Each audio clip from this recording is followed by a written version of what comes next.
जय भीम नमो बुद्धाय। आप देख रहे हैं WH न्यूज़। मैं हूँ विजय खौसे। इस वक्त मैं बिहार की राजधानी पटना में हूँ और पटना में गर्दनी बाग मैदान में यहाँ पर आया हूँ।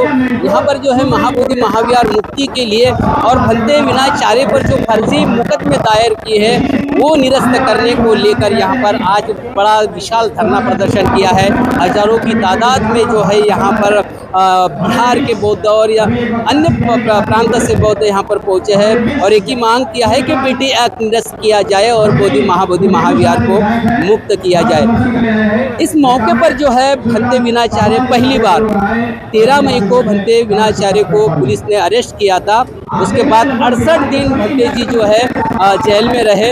आज जो है 23 जुलाई को जो है पहली बार जो है भंते जी ने संबोधित किया और जो 3 महीने जब आंदोलन चला था आकाश लामा का, उसका पूरा भांडाफोड़ जो है इस भाषण में जो है भंते जी ने किया है। और वाकई में जो है उस वक्त जो है विनाचार्य के साथ में क्या क्या हुआ, क्या क्या किया गया है, वो सारी पोल खोल जो है भंते विनाचार्य ने जो है आज 23 जुलाई के पटना के गर्दनी बाग में की है। निश्चित रूप से तमाम देश के लोग यदि ये वीडियो देखते हैं और विनाचार्य जी को आपने सुना होगा, आप सुनेंगे तो निश्चित रूप से आप भी कमेंट बॉक्स में ये निश्चित रूप से कमेंट करें, क्योंकि ये भंते विनाचार्य जी युवा भंते जी है और उनकी एक ही जीत है कि वे महाबोधि महाविहार को हम मुक्त करेंगे। उनके पूरे भाषण में एक दर्द था क्योंकि वो लड़ रहे थे महाबोधि महाविहार के लिए, मगर यहाँ पर राजनीति की गई है। पहली बार में बताया कि जो अनागारिकपाल भंते जी आए थे श्रीलंका से आए थे। दूसरी लड़ाई जो लड़ी गई है भंते जो नागार्जुन सुरेश है उन्होंने दूसरी भी लड़ाई वहाँ पे फैल गई। तीसरी लड़ाई यहाँ पर लड़ी गई, मगर तीसरी लड़ाई के वक्त में भंते जी जो है पूरे भारत भर में घूमे हैं और भारत भर में भंते जी ने प्रचार प्रसार किया है। पर लेकिन कहीं ना कहीं भंते जी भारी होते हुए दिखाई दिए अशोक लामा की टीम को, आकाश लामा की टीम को, और भंते जी के ऊपर में एक षड्यंत्र रचा गया। भंते जी ने ये भी कहा कि राहुल भंते जी के ऊपर में भी एफआईआर की गई है, भंते विनाचार्य के भी ऊपर में एफआईआर की गई। ये बड़ी दुखद बात है निश्चित रूप से। लेकिन भंते जी जेल से रिहा हुई है और फिर से उसी ताकत के साथ में जो है भंते जी तैयार है और पूरे देश में भ्रमण करके और जागृति के साथ में महाबोधि महाविहार को मुक्ति दिलाने के लिए और लड़ेंगे, हारेंगे नहीं और जीतेंगे, ऐसा ही भंते जी ने कहा है। अभी भंते जी ने क्या कहा है, पूरा भाषण अनकट भाषण है, कहीं भी कट नहीं रहेगा। जो बोला है वही हम दिखाते हैं, क्योंकि हमारा टाइटल है कि खबर छुपाते नहीं, हम खबर दिखाते हैं। तो भंते जी ने क्या कहा है, आइए जरा सुनते हैं। अवैध कब्जा कर रखा है, अब ये बारी आ गई है कि ये अवैध कब्जा जो 100 साल से ज्यादा समय हो गया है, अब उसका अंत करना जरूरी है। ये संकल्प लेकर हम लोग इस गर्दनी बाग से जाएंगे और इतिहास लिखेंगे, जो इतिहास 2300 साल पहले सम्राट अशोक ने महाबोधि महाविहार के नींव रख कर लिखा था, उसे लिखना होगा। सत्ता परिवर्तन 5 साल का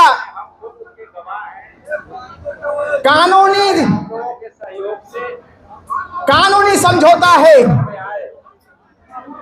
कि देश का प्रधानमंत्री किसी भी राज्य का मुख्यमंत्री 5 साल के लिए बनेगा, उसको दोबारा से चुनाव प्रक्रिया से गुजरना होगा।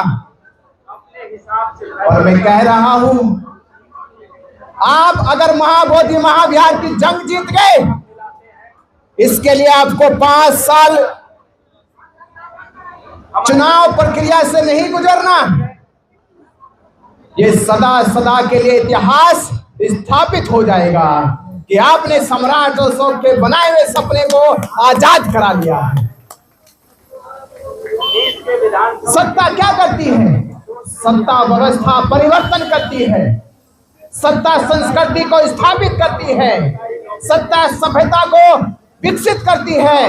अगर सत्ता ये नहीं कर सकती तो उस सत्ता का सस्ता भाव है, वो सस्ते भाव है, उसका कोई मूल्य नहीं रहा।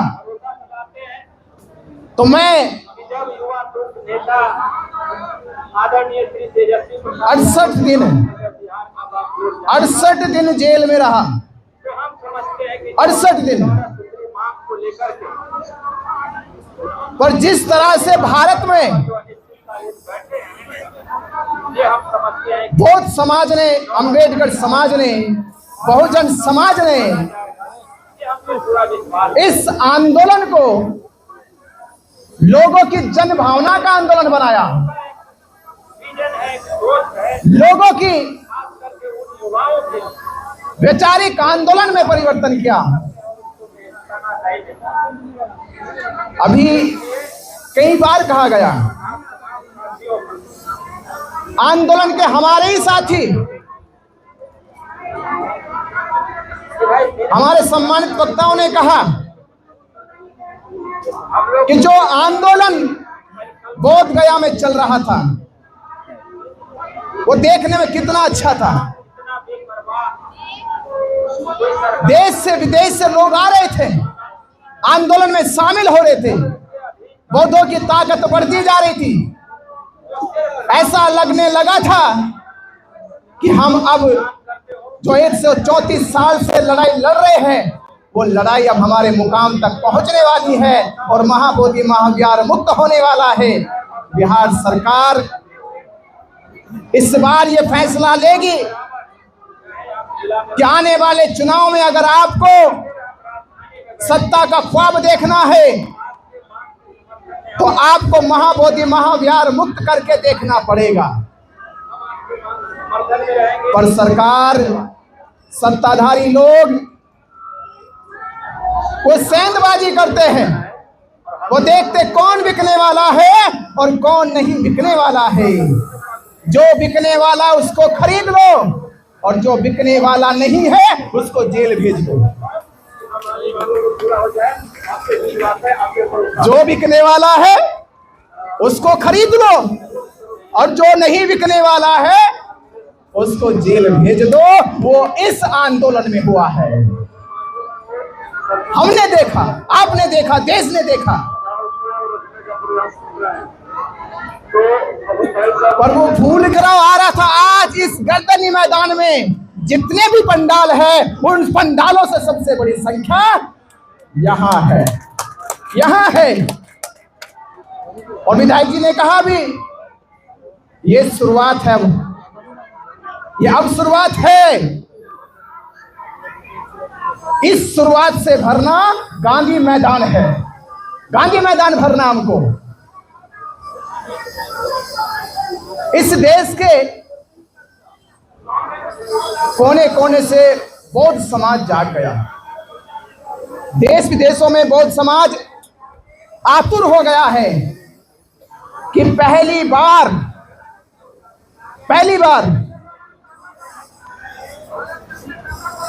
बौद्ध भिक्षु को फर्जी मुकदमे लगाकर, फर्जी मुकदमे, और मुकदमा भी कौन सा, 307 का, 307 हत्या का प्रयास, जिसे ना तो मैं जानता हूं और जिसने लगाया वो भी शायद मुझे ना जानता हूं। दोनों ही नहीं जानते एक दूसरे को, और प्रशासन ने 307 लगा दी। इसका सीधा सीधा क्या मतलब है? सीधा सीधा मतलब था कि जो चतुर लोग हमारे आंदोलन की आड़ में समाज की भावनाओं से खिलवाड़ करने का काम कर रहे थे, जो बाबा साहब डॉक्टर अंबेडकर जी की भावनाओं को, विचारधारा को कुचलने का काम कर रहे थे, वो लोग प्रशासन और सरकार के साथ बैठकर आंदोलन को खत्म करने की योजना बना रहे थे। और आपने देखा, मैं तो एक था, 13 तारीख को पुलिस ने रात के 1:30 बजे मुझे अरेस्ट किया, 1:30 बजे अरेस्ट किया। 14 तारीख कोर्ट में पेश किया और 15 तारीख को आंदोलन खत्म करने की साजिश रची गई। आंदोलन खत्म करने की साजिश रची गई। आप मुझे बताइए, जो आंदोलन शांतिपूर्ण तरीके से चल रहा था, जो आंदोलन एक जायज मांग को लेकर चल रहा था, वो 15 तारीख को क्यों खत्म कर दिया गया? और वो लोग कहां चले गए, कहां जाकर सो गए थे जब रात के 12 बजे पुलिस तंबू उखाड़ने का काम कर रही थी, बल्ली उखाड़ने का काम कर रही थी? मुझे जब मैं जेल से आया 21 तारीख को, अगले दिन ही एक उपासिका है बंगाल की, उसने फोन किया कि भंते जी, हम तो आपका जाने के बाद जब आप जेल चले गए तो इस सोच में बैठे थे कि आपको रिहा कैसे कराया जाए। हमें तो ख्याल भी नहीं था, सपने में भी नहीं सोचा कि आपके जेल जाने के बाद ये साजिश रची जा रही है। इस साजिश में 3 ग्रुप शामिल थे, 3 ग्रुप। मैं ये तो कह सकता हूं आज, अगर शायद मैं जेल ना जाता तो 2 चीज कभी मुझे सीखने को ना मिलती। जेल जाने के बाद एक तो ये सीखने को मिला कि महाबोधि महाविहार का आंदोलन पिछले 2 बार क्यों असफल हो गया, और तीसरी बार हम जिसको बचा रहे हैं वो भी खतरे में है। पहली बार इसलिए असफल हो गया, ये मैं आज आपसे कह रहा हूं, ये कोई भेदभाव की बात नहीं, पर ये साइकोलॉजिकल है, मनोवैज्ञानिक बात है, ये जन समर्थन की बात है, जनभावना की बात है। पहले आंदोलन को इस आधार पे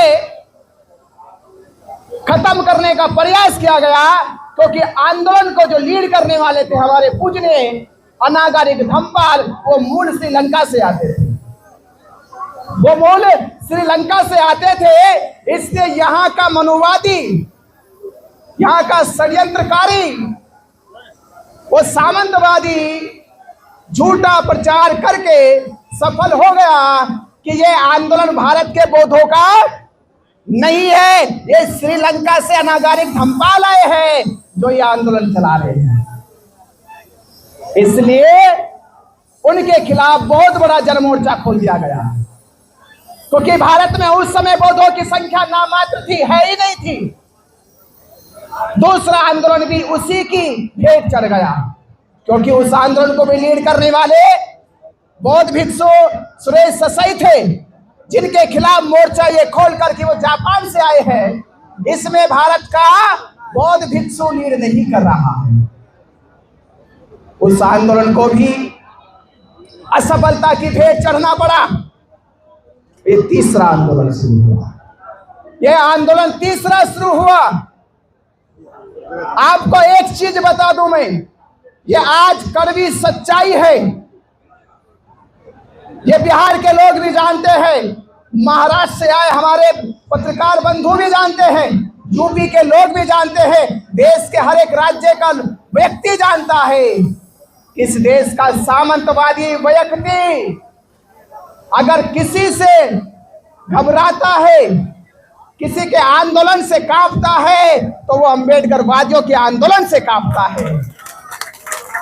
उसे डर लगता अम्बेडकर वादियों के आंदोलन से।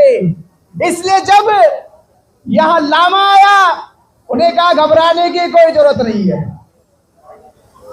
जब लामा आया, बोला ये लामा कुछ नहीं करेगा, इससे मत घबराओ। वो नहीं घबराए। उसका कारण यही है कि ये अम्बेडकरवादी नहीं है, इसको नहीं पता आंदोलन का क्या होता है। आंदोलन की ताकत अम्बेडकर के साथ है। और जब तक अम्बेडकरवादी नहीं आएंगे तब तक वो सामंतवादी की जड़ें हिल नहीं सकती। पर वो ख्वाब उसका टूट गया, वो ख्वाब, वो सपना टूट गया जब उस आंदोलन में भंते करुणाशील राहुल और विनाचार्य की एंट्री हो गई। वो ख्वाब टूट गया, वो ख्वाब टूट गया। उनकी रची रचाई रचनाएं अब धराशायी होने लगी।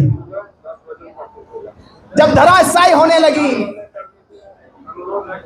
क्योंकि आपने देखा जब पहली बार आंदोलन उठाया गया था महाबोधि महाविहार के सामने से,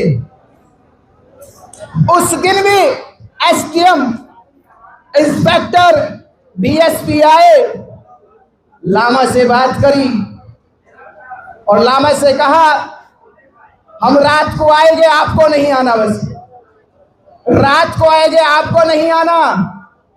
और मुझे लामा जी ने क्या कहा कि भंते जी आप दिल्ली जाइए। मैंने तो एक प्रपोजल दिया कि मैं दिल्ली जाऊंगा और वहां कॉन्फ्रेंस करके हम दिल्ली से बड़ी संख्या के साथ बोधगया आएंगे। तो लामा ने मुझसे कहा भंते जी कॉन्फ्रेंस कीजिए जल्दी जल्दी, संख्या बढ़ानी है। ये 10-12 बौद्ध भिक्षु बैठे हैं, वो 10-12 भिक्षु भी नहीं, उनको चीवर दे के बैठाया गया, 100-200 रुपए देकर बैठाया गया। यानी आंदोलन नहीं चल रहा, लोगों की भावनाओं के साथ खिलवाड़ हो रहा था। मैं चला गया उसी रात फिर पुलिस ने रात को आके आंदोलन उठा दिया, उसी रात उठा दिया गया और आकाश लामा नहीं गया, भंते प्रज्ञाशील नहीं पहुंचे वहां पर, आंदोलन खत्म हो गया। रात को 1:30-2 बजे में फोन आया कि भंते जी पुलिस आई और सबको ये कहकर कि आप सबकी तबीयत खराब है, हमें हॉस्पिटल में ले जाकर डिटेन कर दिया। ये खबर फैली, हम पहुंचे थे बनारस तक, हमने गाड़ी रोकी, हम तुरंत वापस हुए। आप देखिए उतनी समस्या उस दिन हमारे ऊपर भी गुजरी। रात को हमारी गाड़ी का टायर फट गया, गाड़ी रोकी, रात को टायर कैसे चेंज करे। सुबह तक इंतजार किया, जल्दी जल्दी टायर चेंज किया। उसमें भंते जी का फोन आ गया मुझे कि कहाँ हो। मैं बोला भंते जी मैं तो निकल गया था, बस वापिस आ रहा हूं। आप पहुंच चुके थे बोधगया और वहां पहुंचे, हमने फिर जाकर उस आंदोलन को शुरू किया। फिर बड़ी संख्या में बैठे, लोगों से अपील करी। अब असली और नकली लोगों के बीच में आंदोलन शुरू हुआ। नकली लोग भी बैठ गए और 2 मुहान पर आंदोलन फिर से चालू कर दिया गया और संख्या बढ़ने लगी। भंते जी ने मोर्चा संभाल लिया, व्यवस्था को मजबूत करने लगे, टेंट बल्ली गाड़ने लगे, झंडा फहराने लगे। इतनी व्यवस्था मजबूत हो गई, देखते देखते वहां हजारों की संख्या में रोज लोग आने लगे, हजारों की है। और देश भर में बड़े बड़े कार्यक्रम होने लगे, देश भर में। अब नकली लोगों को ये आंदोलन की शक्ति, आंदोलन की ताकत हजम नहीं हो रही थी। षड्यंत्र रचा जाए, कुछ तो किया जाए। इसका ये सबूत है, सरकार ने मेरे पे फर्जी मुकदमे करे। हो सकता है कि सरकार के लोग महंत की मलाई खाते होंगे, महंत का पैसा खाते होंगे, महंत उनको पैसे देता होगा। पर मुझे ये बताओ, लामा कंपनी ने मेरे पे मुकदमे किए, भंते जी पे मुकदमे किए, उनकी हमसे कौन सी जाति दुश्मनी थी? ये बात हजम नहीं हुई मेरी। सरकार के मुकदमे पता चलता है, पर हमारे साथ बैठकर जो आंदोलन में शामिल थे वो मुकदमे करते हैं। ये बात ना तो हमें हजम हुई होगी, ना देश के लोगों को हजम हुई होगी कि क्यों के वो मुकदमे उन्होंने, क्या कोई हमारी दुश्मनी थी उनसे? जब कोई बात हमारे बीच में तुमने क्यों की है? क्योंकि वो समय आ चुका था, सारी पोल खुलने वाली थी। अब बचाए तो कैसे बचा? आपने देखा कि किस तरह से बिना सूचना के, बिना जानकारी के, इस हवाले पर कि भारत और पाकिस्तान का युद्ध चल रहा है, भारत पाकिस्तान का युद्ध चल रहा है, और हमने पूरे देश में ये बोल बोलकर पूरे देश के पौधों को, अम्बेडकर वादियों को इकट्ठा करने का काम किया। महाराष्ट्र में सभा लगाई, छत्तीसगढ़ में लगाई, मध्य प्रदेश में लगाई, उत्तर प्रदेश में लगाई, और उस समय एक नारा गूंज गया था, 12 तारीख 12 लाख लोग बोध गया की धरती पे आएंगे, महाबोधि महाविहार मुक्त कराएंगे। पूरा देश का बौद्ध समाज सपने देखने लगा था कि भारत के इतिहास की तारीख में यह लिखा जाएगा कि भारत में इस्लाम पंथ के लोग लाखों की संख्या में एक साथ इकट्ठा हुए, हिंदू समाज के लोग एक साथ लाखों की संख्या में इकट्ठा हुए, और 12 मई को बुद्ध पूर्णिमा के दिन बोध गया की धरती से यह इतिहास लिखा जाएगा कि पहली बार भारत में बौद्धों की एक साथ संख्या 12 लाख बोध गया में इकट्ठा हुई। पत्रकार बंधुओं ने देखा होगा, आंदोलन शक्ति और एकता के साथ चलता है। उनको लगा कि ये आंदोलन तो बहुत ऊंचाई तक जाने वाला है। उन्होंने भारत और पाकिस्तान के युद्ध का हवाला लेकर बिना किसी जानकारी, बिना किसी सलाह मशवरे के आंदोलन को स्थगित करने की घोषणा कर दी। ये पूरा जग जाहिर है, पूरा जग जाहिर है। आप सोचो, वहां हम शामिल, हमें पता चला मीडिया में, हमने देखा, मैंने भंते जी को टेलीफोन किया, भंते जी ऐसा हो गया, मुझसे नहीं रहा जा रहा, भंते जी ने अपने पास बुलाए, इधर आओ। एक साथ बैठे, भंते जी मुझसे कहा कि रुको, थोड़ा धैर्य रखो। मैंने कहा भंते जी नहीं रुकना, नहीं रुकना, पुलिस आज ही रात को हटा देगी इसको। लिखकर चिट्ठी दे दी गई है, इंस्पेक्टर ने दिखाया ये कि ये प्रस्ताव हो चुका है, सिग्नेचर कर दिए गए, नाम लिख दिया गया। अभी चलेंगे, अभी चलेंगे हम लोग। पुलिस की वही 4-5 गाड़ियां उपस्थित पहुंच गए। हमने कहा ये इस फैसले से हम सहमत नहीं हैं, आंदोलन स्थगित नहीं होगा, आंदोलन किसी भी हालत में खत्म नहीं किया जाएगा।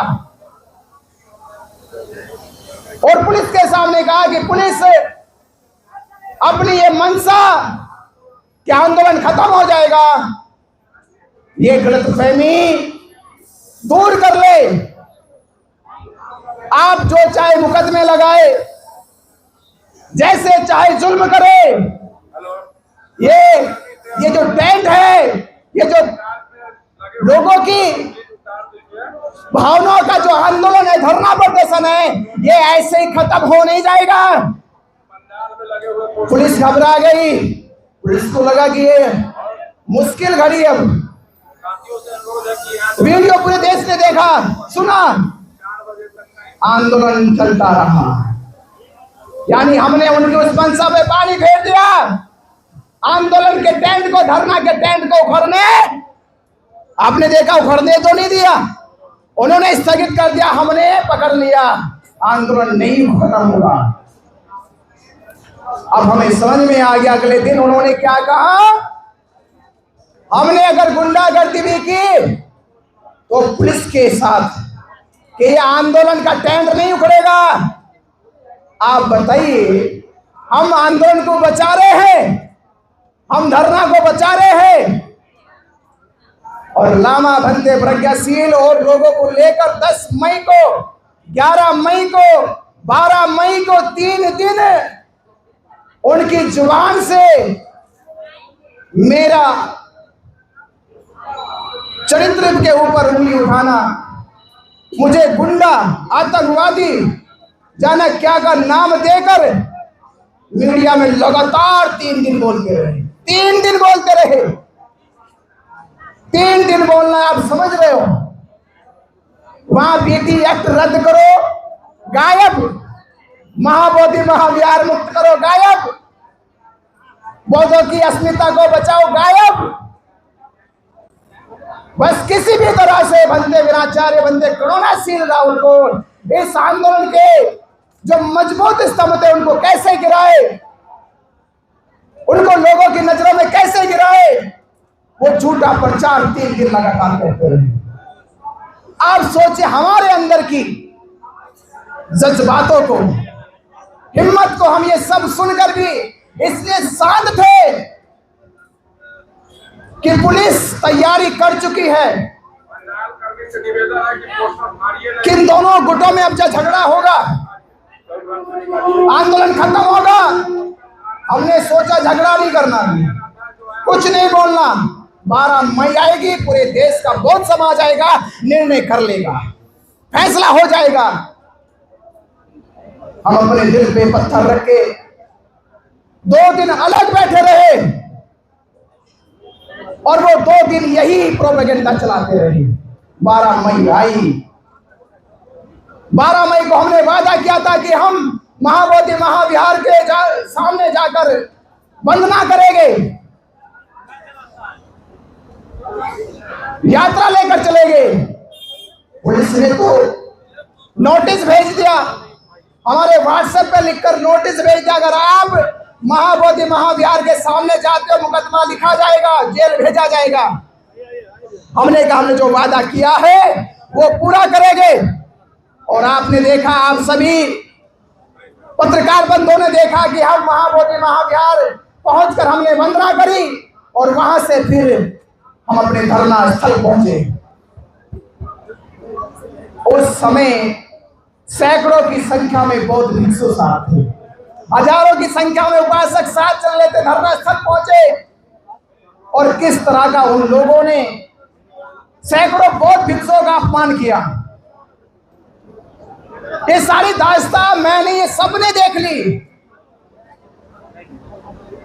अब उनको और खतरा बढ़ने लगा कि अब पूरा देश जान गया, पूरा बौद्ध समाज जान गया, अब क्या होगा। तो मैं जानू जो 3 ग्रुप का नाम ले रहा हूं, एक ग्रुप का बीटीएमसी। बीटीएमसी ग्रुप में कौन, मैं आज खुला चैलेंज से नाम दे रहा हूं, जो जेल में जाके पता चला मुझे। बीटीएमसी ग्रुप में पहला नाम था अरविंद सिंह। ये साजिश में शामिल कौन था, अरविंद सिंह। बीटीएमसी ग्रुप का दूसरा सदस्य था किरण लामा, जो आकाश लामा का रिश्तेदार है। ये बौद्धों को नहीं पता है, ये हम लोगों को नहीं पता कि आकाश लामा का रिश्तेदार किरण लामा इस साजिश में शामिल है। और बीटीएमसी का तीसरा सदस्य था वहां की सचिव महाश्वेता।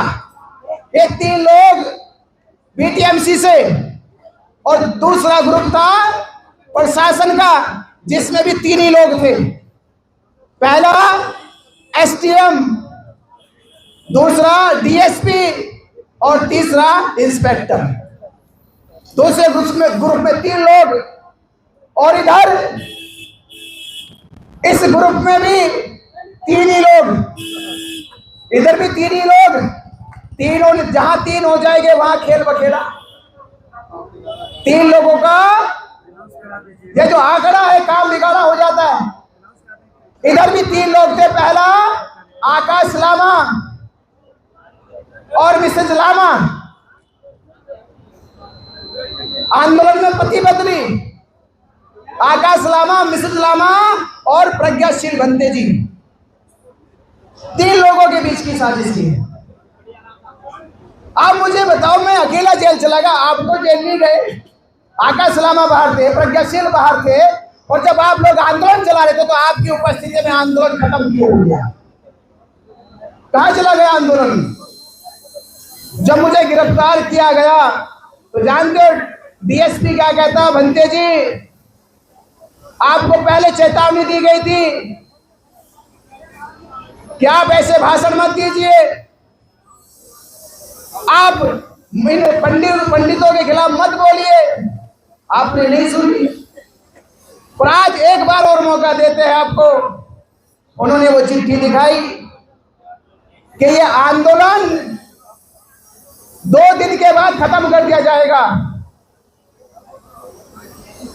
अगर आप भी चाहते हो कि इस आंदोलन में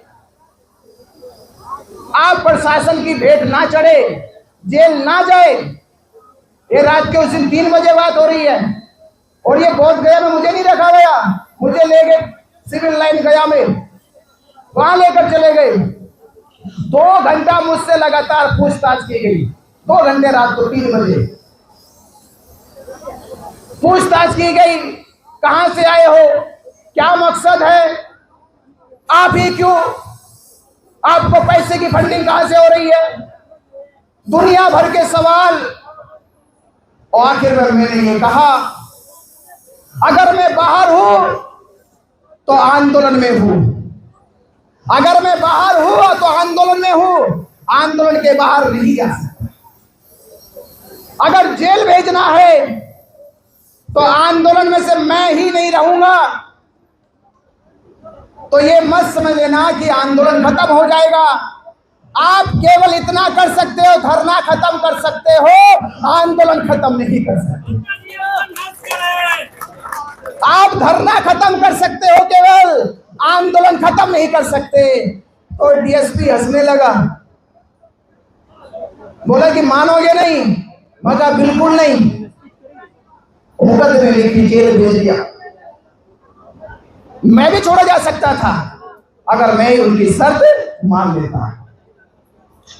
जेल में जाके खबर मिली कि 15 तारीख को 10:30 बजे, ये रिकॉर्डेड बात बता रहा हूं, बिल्कुल रिकॉर्डेड, 10:30 बजे सुनीत पाल, आकाश लामा, भंते प्रज्ञाशील, एक आदमी और उनके साथ 4 लोग 10:30 बजे डीएम कार्यालय पहुंच गए 15 तारीख को, और पूरा का पूरा आंदोलन खत्म करने का चिट्ठी प्रस्ताव पे साइन करके आ गए।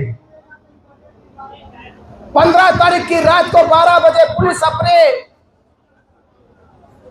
उसी प्रस्ताव को लेकर धरना उखाड़ने का काम शुरू करने लगी। का नाम मैं ले रहा हूं।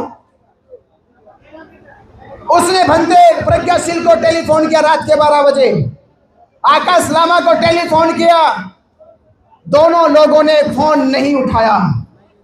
12 बजे टेलीफोन नहीं उठाया। वो महिला घबरा रही, रो रही थी। हमारे बीच में एक साथी बैठे, उन्होंने कहा कि भंते जी कल मुझे भी फोन किया, मैंने उनकी बात सुनी। वो महिला रोते रोते, इनको अपनी बात बताई होगी, पर टेलीफोन भंते प्रज्ञाशील आकाश लामा ने नहीं उठाया। उस रात धरना स्थल खत्म हो गए। पर मैंने जो प्रशासन से कहा था, धरना खत्म कर सकते हो पर आंदोलन खत्म नहीं कर सकते, आज हमने ये भी दिखा दिया। धरना खत्म हुआ है, आंदोलन खत्म नहीं हुआ। वो अपनी ताकत के साथ और 10 गुना ताकत के साथ अब देश भर में जन आंदोलन बन के बिहार सरकार के सामने अपनी ताकत दिखाएगा और बिहार सरकार से बेटी एक्ट रद्द कराएगा। तो मैं आपसे बस यही गुजारिश कर रहा हूँ, मेरी साथ क्या हुआ क्या नहीं हुआ ये मायने नहीं रखता। मायने ये रखता है कि आंदोलन के साथ जो गद्दारी की गई है, इस गद्दारी को समाज माफ नहीं करेगा, माफ नहीं करेगा।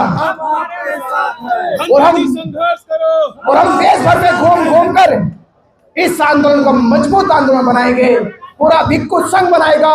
और जो 5 जून को दिल्ली में 3 दिन की मीटिंग में जो फैसला लिया गया, मैं आज अपने पूरे इस 2 दिन के बाद आने के बाद जो पूरा का पूरा मैंने देश में विचार किया, मंथन किया कि 5 और 6, 7 जून को दिल्ली में जो बैठक हुई, उस बैठक में भंते जी की अध्यक्षता में जो निर्णय लिया गया कि ये आंदोलन अब व्यक्तिगत आंदोलन नहीं रहेगा, ये आंदोलन अब किसी विशेष संगठन का आंदोलन नहीं रहेगा, ये आंदोलन वैसे ही रहेगा जब तथागत बुद्ध ने कहा था कि धम्म का कोई उत्तराधिकारी नहीं होगा, कोई अध्यक्ष नहीं होगा, कोई पदाधिकारी नहीं होगा, धम ही इस धम का नेतृत्व करेगा।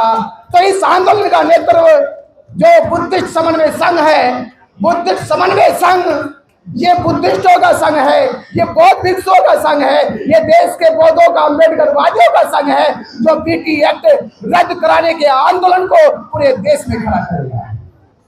ये खड़ा होकर आंदोलन बौद्धों की जो ताकत है, जिसको बाबा साहब अम्बेडकर 14 अक्टूबर 1956 में दिशा लेकर सोच रहे अपने मन ही मन कि अगर मेरे भारत का ये शोषित पीड़ित समाज बौद्ध हो गया, महाबोधि महाविहार और दूसरी तरफ राम मंदिर केवल भारत के हिंदुओं का है, भारत के केवल हिंदुओं का है, पर महाबोधि महाविहार 56 देश के बौद्धों का है, 56 देश के बौद्धों का। आप सोचिए, जिस दिन हम ये बौद्ध समाज महाबोधि महाविहार में चला जाएगा, आप सोचिए, आप दुनिया के 56 देशों में 56 देशों के साथ दोस्ती का हाथ मिला रहे होंगे, 56 देशों के साथ। उस समय कहेगा भारत हम विश्व गुरु है, विश्व गुरु हम है। तो ये ख्वाब बाबा साहब अम्बेडकर जी ने देखा, तो ये ख्वाब पूरा करना है। आज ये संकल्प लेना है, आज ये संकल्प लेना होगा कि आज से हम आने वाली 12 फरवरी तक, जब 1 साल होना होगा, तब हम ये खुशी मनाएंगे कि हमने महाबोधि महाविहार को इस साल के आंदोलन में जीत लिया है। मैं बस ये बात कहकर आपसे विदा लेता हूँ और आपसे बस ये विनती करता हूँ कि हम इस आंदोलन को किसी भी हालत में, किसी भी कीमत पर ना झुकने देंगे, ना बिकने देंगे, भले इसके लिए कोई भी कुर्बानी देनी क्यों ना हो।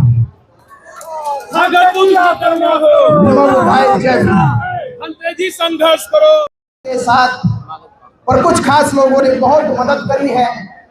मैं उनका अपनी ओर से तहे दिल से शुक्रिया करता हूँ, धन्यवाद करता हूँ, जिसमें बनते कृपाल सिंह राहुल, बनते हर्ष मोदी, बनते बुद्ध प्रताप, जयप्रकाश जी, जगदीश बौद्ध, राजवीर सिंह जो एडवोकेट है दिल्ली से आप सोचिए लगातार अप डाउन कर रहे थे। वो 2 दिन बोध गया में, तो 2 दिन दिल्ली में रहते थे। तो मैं तो उनकी दाद देना चाहूंगा कि वो दोनों तरफ थे, कि दिल्ली भी जाते थे और बोध गया भी आते थे। हमारे पिंटू भारती जी, अमर ज्योति, और जी हमारे पासवान जी, राकेश भार्गव जी, जो महाराष्ट्र से चल के लगातार यहाँ 8 दिन रहकर पैरवी करते गए। उनकी टीम भीमसेना के अध्यक्ष 8 दिन रह करके पैरवी करके गए, सारी जानकारी ली। कमल हुसैन जी और हमारे पत्रकार के बंधु, जिन्होंने इस आंदोलन को मेरे जाने के बाद लोगों की जनभावना का आंदोलन बना दिया। मैं जिस दिन निकला, मैं बयान नहीं कर सकता। टेलीफोन पे महाराष्ट्र से जब टेलीफोन आए थे, मुझे कॉल सारी थी, तो लोग बात नहीं कर रहे थे, रो रहे थे लोग, रो के कॉल पे बात कर रहे थे। आप बयान नहीं कर सकता उनकी उस समय स्थिति क्या थी। तो ये सब क्यों हो पाया कि मीडिया ने आंदोलन को खत्म होने नहीं दिया। तो मैं मीडिया के सभी मेरे साथी विजय कौशिक जी, भीमराव जी, जानकी राम जी और अश्विन जी, निहाल जी, मिथिलेश जी और रमेश पब्लिक दस्तक वाले, राजू राज खबर, रमेश राम यादव जी, सूचना खंड से आवाज इंडिया, लाइव 24, जनता लाइव और खास भाकर टीवी, अरुण गौतम, जिनको तो आप सोचिए, अब ये भी सामने आ गया था, अरुण गौतम को पुलिस स्टेशन में बिठाकर आकाश लामा, इंस्पेक्टर मनोज सिंह धमकाते, मुकदमे लिखे जाएंगे, जेल भेज दिया जाएगा, तुम्हारा पूरा यूट्यूब चैनल खत्म कर दिया जाएगा। आप सोचिए आकाश लामा कितना घबरा गया, जबरदस्ती वीडियो बनवा रहा है, जबरदस्ती अरुण गौतम से वीडियो बनवा रहा कि भंते जी के खिलाफ वीडियो बनाओ। नहीं तो चालान काट दिया जाएगा। जबरदस्ती वीडियो बनाओ, नहीं तो चालान काट दिया जाएगा। समता आवाज टीवी भी है भंती जी। समता आवाज टीवी के ऊपर उनको तो ये कहा गया 2000 रुपए लो, दिल्ली का टिकट कटाओ, नहीं तो जेल जाओगे। डरा डरा कर जेल की धमकी दे देकर, मुकदमों की धमकी दे देकर रात को भगा दिया गया यहाँ से। पर उसके बावजूद भी मीडिया ने अपना काम करना बंद नहीं किया, जिसका परिणाम आज 23 जुलाई को हमने देखा। आंदोलन जिंदा है और जिंदा रहेगा जब तक पीटी एक्ट रद्द नहीं करा देगा। तो आप सभी साथियों का और उन सभी बौद्ध भिक्षुओं का जिन्होंने मुझे आशीष मंगल कामनाएं की, टेलीफोन पे बात की, उसमें अग्रणीय भंते पी सिवली जी जो कोलकाता से लगातार आकर बोध गया में रहकर एक मजबूत पैरवी की, एक मजबूत एक कहते कि भिक्षु होने का जो दायित्व था, कर्तव्य था, उन्होंने ये कहकर पैरवी करी कि ये बड़ी शर्म की बात है खास बौद्ध भिक्षुओं के लिए कि एक भिक्षु जेल में है और हम लोग बाहर बैठकर खुशी मना रहे हैं। ये उनको बिल्कुल भी बात उनको अच्छी नहीं लगी और भंते कुंवर सिंह राहुल से बात करके उन्होंने ठोस पैरवी करी।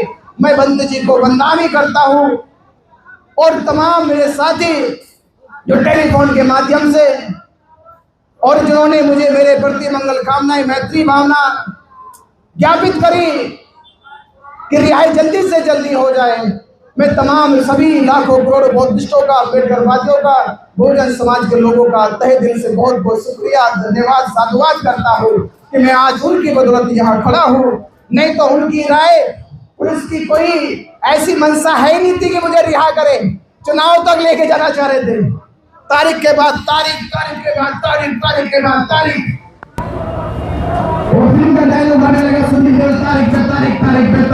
दोस्तों, आपने सुना है पूरा भाषण भंते जी का। भंते जी ने क्या कहा है? भंते जी के भाषण में जो है एक दर्द भी था, एक उमंग भी थी, एक जोश भी था।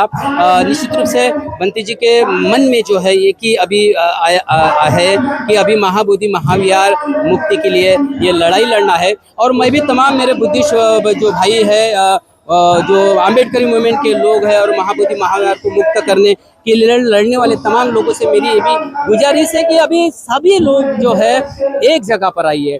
अलग अलग लड़ाई आप लड़ नहीं सकेंगे, लड़ेंगे तो जीतेंगे नहीं।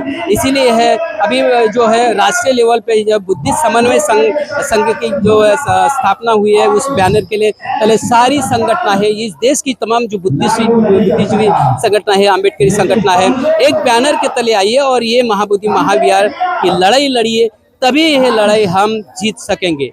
तो निश्चित रूप से इस वीडियो में आपकी राय क्या है वो निश्चित रूप से आप कमेंट बॉक्स में जाकर लिखिए और देखते रहिए WS न्यूज़। लाइक करें, सब्सक्राइब करें। जय भीम, नमो बुद्धाय।